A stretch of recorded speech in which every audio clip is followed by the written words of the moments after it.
eu sou Mariane Roma e hoje nós vamos falar sobre identidade social e cidadania. E para me ajudar nesse assunto, eu conto com a presença da Natália Perdomo, que é mestre em serviço social. Tudo bem, professora? Tudo bem, Mari? Maravilha. Bom, professora, já começa explicando para a gente qual a definição de identidade social. A identidade social é uma construção que se dá a partir de uma noção de pertencimento a um dado grupo, né? Que é uma busca especialmente colocada na adolescência, né? É o momento que a gente começa a buscar, encontrar qual é aquele segmento que nos acolhe, que nos identificamos, que nós faremos parte.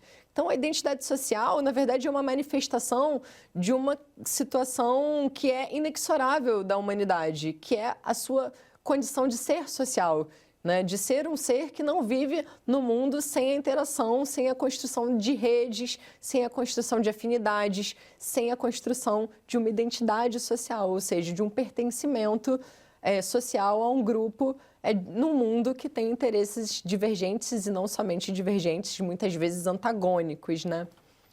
E, professora, quais são os grupos sociais que exercem influência na construção da identidade social e qual é a importância de escolher cuidadosamente quais nos associamos?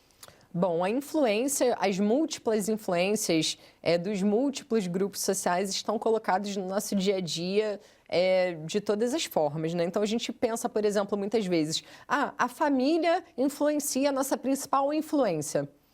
Mas quem influencia a família? Né? Essa família sai da onde? Com que pensamento? Formada por que espaços?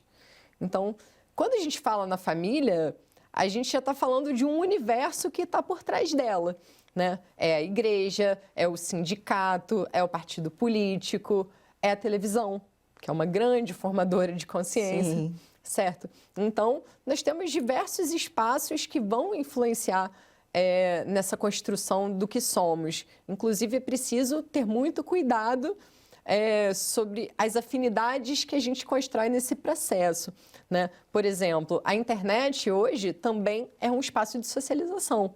Sim. Muito problemático, um espaço, inclusive, antissocial de sociabilidade, né?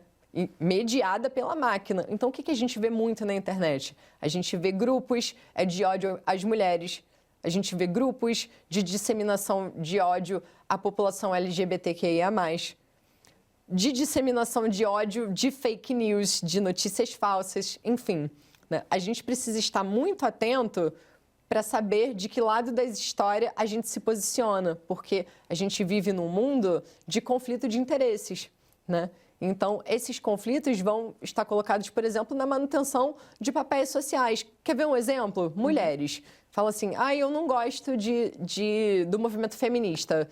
Você não gosta do movimento feminista, mas você está dando a sua opinião nesse momento graças a esse movimento. Porque senão você estaria lavando as cuecas do seu marido na sua casa. É verdade. Certo? Você não estaria sentada aqui e eu não estaria sentada aqui se não fossem aquelas mulheres do passado que lutassem para que o nosso papel de mulher não fosse exclusivamente um espaço doméstico, de trato da reprodução social. Hoje, nós duas estamos aqui nos reproduzindo socialmente e colaborando para a formação de outras mulheres que também serão responsáveis pela sua reprodução social. É verdade. Então, isso é a construção de um papel que só foi possível graças à luta. Então, a gente tem que pensar muito quais são as posições que a gente vai admitir, porque essas posições sempre vão defender uma visão de mundo, um projeto de sociedade, que pode ser inclusivo ou pode ser excludente. Professora, qual a diferença entre movimentos sociais estruturais e conjunturais? Bom, os movimentos sociais, eles respondem a necessidades que estão colocadas, né? E alguns desses movimentos, justamente, parecem que são eternos, mas não devem ser. Inclusive, é por isso que a gente tem que questionar que formação social é essa que nós vivemos, né? Então, por exemplo, o movimento estrutural é aquele que lida com questões estruturais dessa sociedade, que é a sociedade capitalista. Então, por exemplo, a gente está falando de uma sociedade que é estruturalmente racista. Se a gente pensar, por exemplo, o nosso país, como o nosso país se construiu como nação?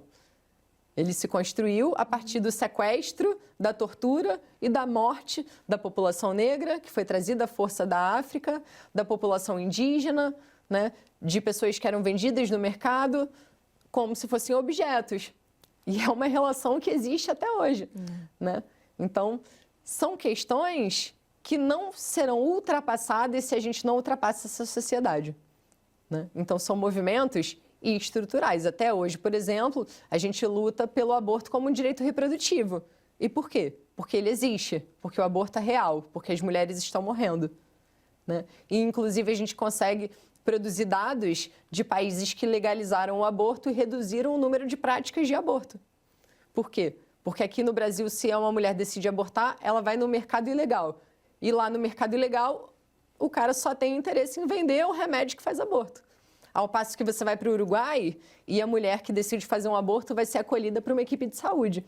E muitas vezes ela muda de ideia. Por quê? Porque ela encontra políticas de respaldo à maternidade, porque ela encontra suporte psicológico, porque ela encontra suporte estrutural, né? Então, o cerceamento da liberdade nunca é um caminho, mas muitas vezes é o caminho dos setores que não querem que as coisas se transformem, ou seja, dos setores conservadores, que se importam mais em controlar as nossas práticas do que em condicioná-las, do que dar suporte para que a gente possa pensar sobre o que realmente queremos.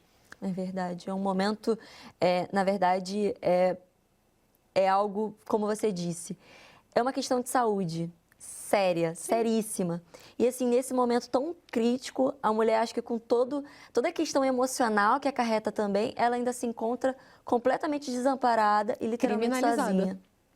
Por outro lado, nós temos outros movimentos que têm uma característica mais conjuntural, ou seja, ele tem uma expressividade naquele momento e pode se desfazer, né, no processo. Então, vou dar, por exemplo, uma luta pela derrubada de um regime autocrático, né? Nós vivemos isso no Brasil, na década de 70, final de 70 e década de 80. O movimento pelas diretas já, por exemplo. Ele exigia que a gente pudesse ter participação política direta e que os nossos governantes não fossem escolhidos por uma camada governamental, né? Então, esse movimento, na medida que a gente ganha o direito à participação política direta, não vai permanecer, né? Ele é um movimento conjuntural. Nós não falamos até hoje de direta e já, porque Sim. Isso já foi conquistado, já foi garantido. E hoje, por exemplo, a gente tem que garantir a possibilidade de trazer a democracia para um espaço além do voto, né? Mas o direito ao voto já está conquistado, já foi. Professora, como os movimentos sociais estão relacionados à cidadania e à participação política?